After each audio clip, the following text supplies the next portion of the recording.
बर' फरायसा आफादा आंनि एगेन्सै ओमफ्राय जनाल बसुमतारी एगेन्सै चिराङाव धालिगाव केस होदों धालिगाव ओमफ्राय बेखौ केस होग्रा दिलीप बसुमतारी होननाय बे माबानि मा होनो बिजिनिथिंजायनि बे होदों गिबियावनो आंनि अननाय आरो सिबिनायखौ फिन जासिहरफिननाय जाबाय एक्सुवेलि मैयाहाय बेलासियाव दावराव देख्रेबमोन बेजों लोगोसे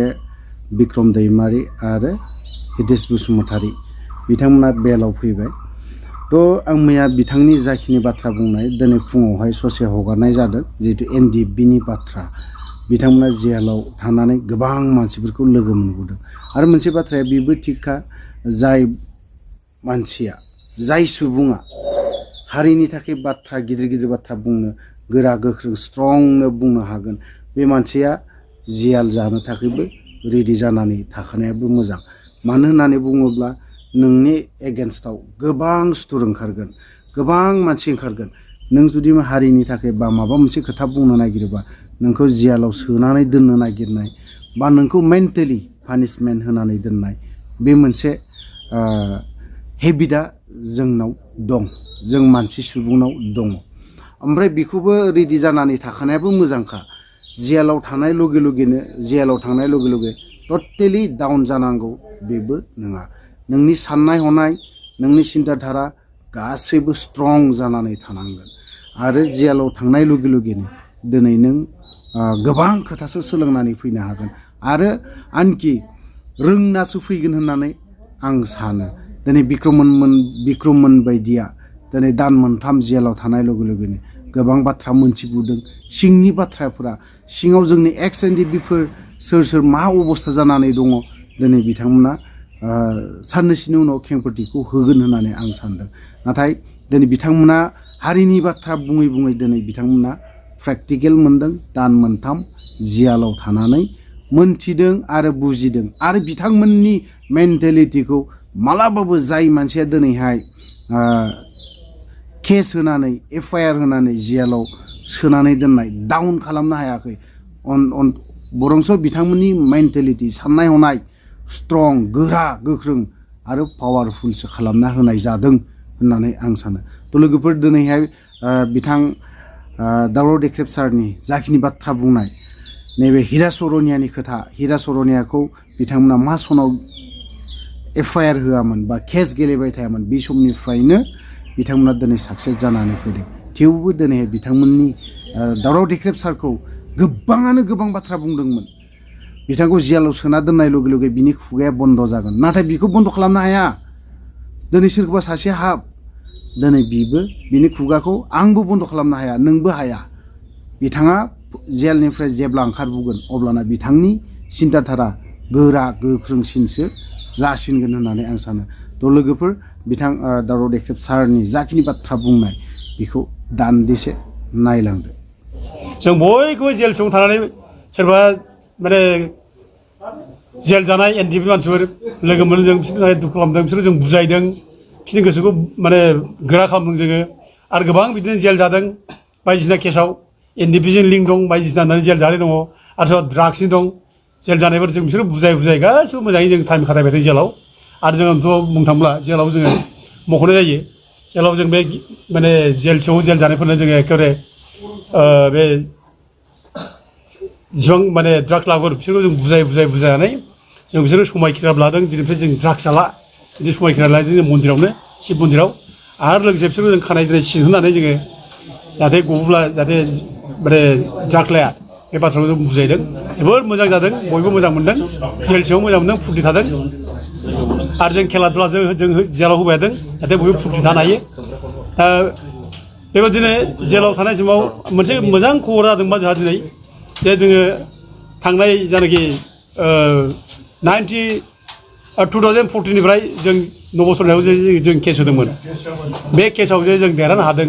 दा बे निउसखौ मोननानै जेलाव मोननानै जोबोद खुसि मोनदों आरो दा गिदिर देरहानाय जोंनि थाखाय बियो बर' जाथिनि थाखाय बिराद गिदिर देरहानाय बियो बे जोंनि गोसोखौ खोब मोजांसिन मोनदों मनबल फैदों जोंहा दा बे निउसखौ बयबो रायजो राजा मिथिदों मिथिनाय बयबो गोजोननाय मोनदों दा बेनोल' आं बे बाथ्राखौ उनाव बुंबावगोन बे सोरनि षड़यन्त्र होनना बुङोब्ला दा आं रोखा बुंनो हायो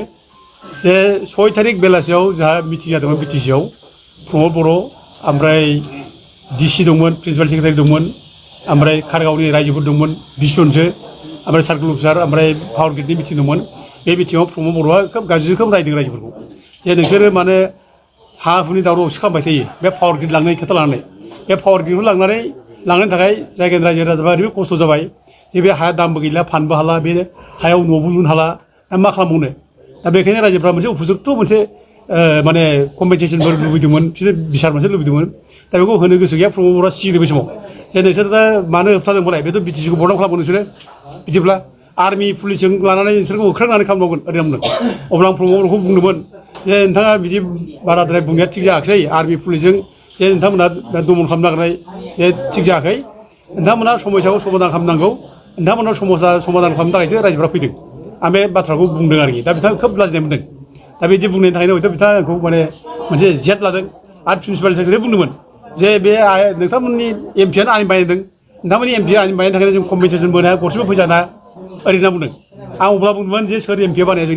सोर एमपिआ बानाया आं बे बाथ्राखौ बे मिथिङाव बुंदोंमोन जे नोंथांमोना भुल खोथा बुंनो नाङा जे जोंनि रावबो एमपि बानायाखै आरो जोंनि एमपिआ बानायदों होननानै नोंसोर भिक्टिम जा होननानै जों रायजोफोरखौ माने सिगिनाय जादों आरोखि दा गथिखे आं बेफोर बाथ्रा बुंनायाव हयथ' बिसोर बिराद लाजिनाय मोनदों दा जारफले 6 थारिखआव मिथिं जाबाय बेलासि 4टायाव 7 थारिख आंखौ 2:30 मोनायाव आंखौ लांफैयोबो दा बे हिसाबै बिनि जरित दं बेखौ आं सानो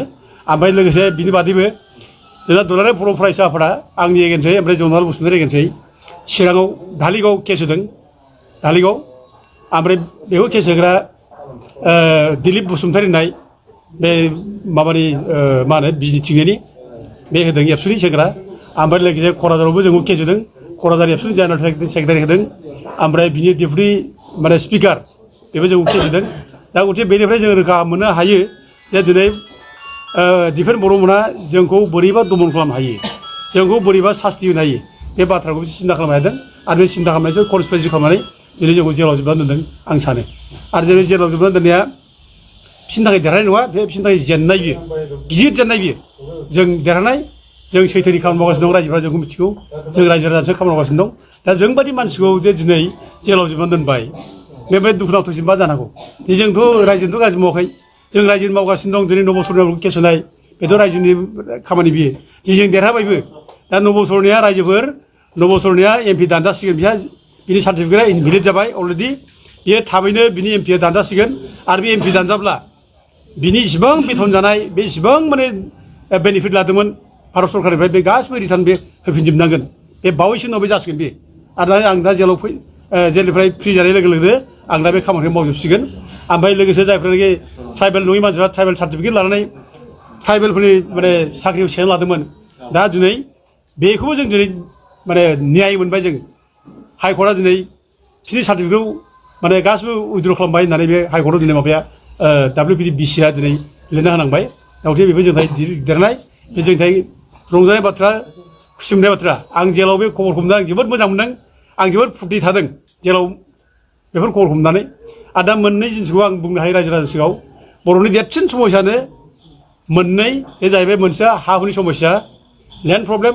आरो मोनसेया जाहैबाय रिजार्भेसन प्रब्लेम दा दिनै जोङो नुदों जोङो लेन्ड प्रब्लेमखौ जोङो बड'लेण्ड जनजाति सुरक्षा मन्चआ ओमफ्राय रायजो राजा आफादनि सहाय मोननानै जों ट्राइबेल बेकग्राउन्डनि हानिफ्राय इलिगेल थानायफोरखौ होखारनांगौ होननानै जोङो अर्डार दिहुननो हादों प्राइम मिनिस्टारबो जों अर्डार मोनदों हाइकर्टआबो जोंनो अर्डार होदों बे मोनसे ओमफ्राय दिनै रिजार्भेसन पलिसियावबो दिनै ट्राइबेलनि एमपि सिटखौनो जों फाननानै जाबायमोन जोंहा दुखुनांथावै नबसरनाय बादिया दिनै ट्राइबेल नङाग्रा ट्राइबेल रिजार्भ सिटनिफ्राय एमपि देरहानानै जोंनि बेरेखा बुंनो माने माबा मोन्दोंमोन बे सुजुग मोन्दोंमोन खाबु मोन्दोंमोन जे दिनै बे जोब्बाय गैलिया दा जों बेयाव देरहाबाय दा फैगौ दिनफ्राव जायनाखि MLA दारायगोन बे 5 नं क'क्राझार लकसभा समस्तियाव बेयाव खुनु नान ट्राइबेल मानसिया ट्राइबेल नङि मानसिया ट्राइबेल सार्टिफिकेट लानानै दिनै दाराय मोनलिया बे स्पस्ट जाबाय रोखा जाबाय दा नबसरनायाबो फैगौ इलेक्सनाव बे दारायनो मोनलिया बे रोखासै बियो जेलसो जागोन बियो बेसेबां बेथन जादों बेसो होफिननांगोन बियो बेसो बिनि थाखाय आरोखि बे पानिशमेन्ट मोनगोन बियो दा गथिखे खोब मोजां जोंनि थाखाय माने खुसिनि बाथ्रा दा रायजो राजाफोरखौ आं बयखौबो बुङो गोसो गोरा जा रायजोफोर जेननो नाङा जों जेनाखै जों देरहागासिनो दं आरो देरहागोन सैथोजों खामानि मावनांगौल' सैथोजों जेब्ला खामानि मावो सैथोजों जेब्ला आवगायो देरहायो आरो जेलाव आं इसेबां थादों बे रायजो राजा आइ आफाफोरनि आशीर्बाद मोनसे मोनदों गोरिब गुन्द्रानि खामानि मावब्ला आइ आफानि आशीर्बाद मोनो आरो इसोरा सक्ति हरो सैथोनि खामानि मावब्ला इसोरा बायदिसिना राहाजों सहाय हरो दा जेलाव जोंनो बायदिसिना राहाजों सहाय हरदों आं बिराद मन'बल लानो हादों बिराद गोहोगोरा जाना होदों